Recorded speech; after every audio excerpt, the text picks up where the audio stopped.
السلام علیکم۔ آج ہم ایک سچا واقعہ بیان کرنے جا رہے ہیں۔ یہ واقعہ شیخ محمد محسن یوسفی کی زبانی سنتے ہیں۔ وہ کہتے ہیں کہ آج سے تقریباً 15-20 سال پہلے کی بات ہے۔ میں ایک سفر پر تھا۔ ایک رات میری ملاقات ایک ایسے شخص سے ہوئی جو انسان نہیں بلکہ درندہ تھا۔ شیخ کہتے ہیں کہ خاموش سنسان رات تھی۔ آدھی رات کا وقت تھا جب ہر طرف کا عالم چھایا ہوا تھا۔ میری ملاقات ایک ایسے شخص سے ہوئی جس نے میری روح تک کو ہلا کر رکھ دیا۔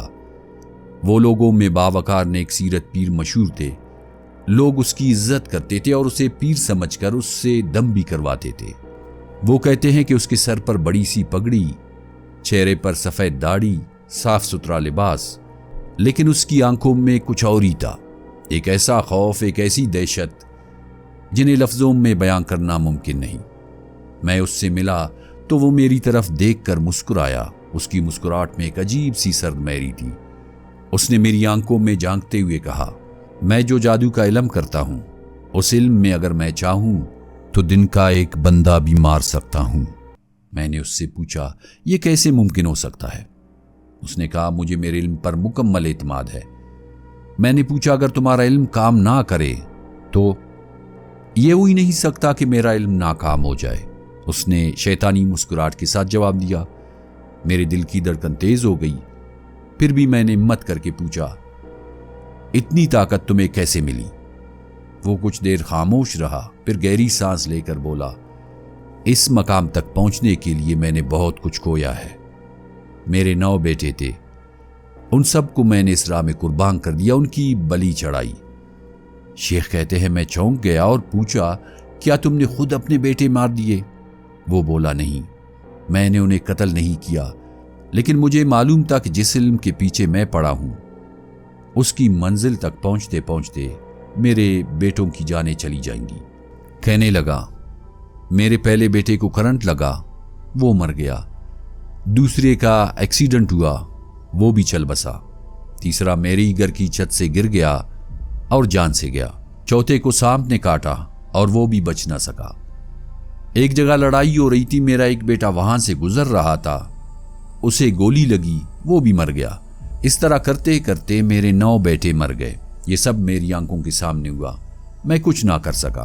میں جانتا تھا کہ یہ سب ہوگا، مگر میں نے پیچھے ہٹنے کا فیصلہ نہیں کیا۔ کیوں؟ کیونکہ مجھے طاقت چاہیے تھی، ایسی طاقت جو صرف میرے پاس ہو، میں جو کرنا چاہوں کر سکوں۔ شیخ کہتے ہیں کہ وہ شخص خود کو مکمل طور پر برباد کر چکا تھا۔ اس کی روح تاریکی میں ڈوب چکی تھی، اندر سے بے چین و مضطرب، مگر چہرے پر صفا کی نمایاں تھی، گویا وہ اپنے اس کارنامے پر فخر کر رہا ہو۔ اس کی مسکراہٹ سے شیطانی قوتوں کی جھلک نمایاں نظر آ رہی تھی۔ شیخ کہتے ہیں کہ جادوگر کی داستان سن کر میں ساکت رہ گیا۔ میری زبان بند ہو گئی۔ وہ شخص اس لمحے انسان نہیں لگ رہا تھا۔ اس کی آنکھوں میں کچھ اور ہی تھا، جیسے وہ آنکھیں مردہ تھی۔ اس کی مسکراہٹ میں فخر چھپا ہوا تھا، مگر وہ فخر انسانی نہیں تھا۔ وہ ایک ایسی قوت پر فخر کر رہا تھا جو اسے دکھ میں رکھ کر اس سے سب کچھ چھین چکی تھی۔ شیخ کہتے ہیں، مجھے محسوس ہوا جیسے میں کسی قبرستان میں بیٹھا ہوں اور یہ شخص ان 9 قبروں کا سوداگر ہے جس نے اولاد کی قبریں کھود کر ان میں اپنی طاقت دفن کی ہے۔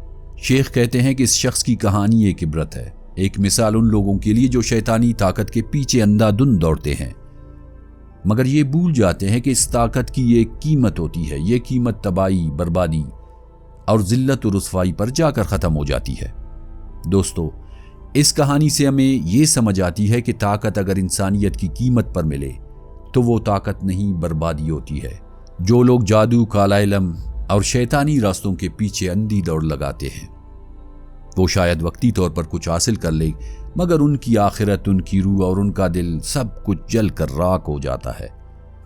جب انسان اللہ کو چھوڑ کر شیطان سے سودا کرتا ہے تو وہ پہلے اپنی محبت کو ہوتا ہے، پھر اپنی اولاد، پھر سکون اور آخر میں اپنی روح اور اپنی آخرت۔ دعا ہے اللہ تعالیٰ میں اور ایسی راہ سے بچائے جو بظاہر روشنی دکھاتی ہے مگر انجام میں صرف تاریکی رہ جاتی ہے۔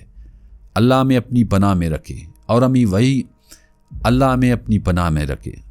اللہ تعالیٰ ہمیں اپنی پناہ میں رکھے اور ہمیں وہی علم دے جو خیر کا ذریعہ ہو نہ کہ بربادی کا۔ آمین۔